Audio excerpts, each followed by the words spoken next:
ठट्टो खां ख़बर शामिल कयूं पिया। मोहम्मद अशरफ खासकेली जी रिपोर्ट मुताबिक़ मीरपुर साकिरे जो रहायशी डॉक्टर हारून खासकेली ऐं संदसि पुट फारूक खासकेली प्रेस क्लब मीरपुर साकिरो पहुची प्रेस कॉन्फ्रेंस कंदे ॿुधायो त देह टाकानी तपो मीरपुर साकिरो तालको मीरपुर साकिरो जे सर्वे नंबर 281 जंहिंमें टोटल एराज़ी 11 एकड़ 11 घंटा आहे।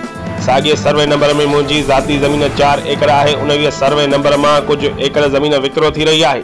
उहा ज़मीन ख़रीद करणु पहिरीं मुंहिंजो हक़ आहे, छो त आउं बराबर जो ज़मींदार आहियां। मूंखे ॾिनी वञे साॻे नंबर में एकड़ जा ज़मींदार असांखे ज़मीन नथा वठणु ॾियनि, जॾहिं त उहा ज़मीन वठणु पहिरियों मुंहिंजो हक़ आहे। उते कुझु मुंहिंजी बिरादरी जा माण्हू मूंखे ज़मीन नथा वठणु ॾियनि ऐं उहे मूंखे धमकियूं ॾेई रहिया आहिनि। डॉक्टर हारून खासकेली मीडिया सां ॻाल्हाईंदे चयो त आउं डीसी ठट्टो, एसी साकिरो ऐं मुख़्तियारकार साकिरो खां घुर कंदे मुतालबो कयां थो त मामले जी साफ़ शफ़ाफ़ जांच करे असां सां इंसाफ़ कयो वञे ऐं न त असां ॿी सूरत में कोर्ट जो दर खड़काईंदासीं।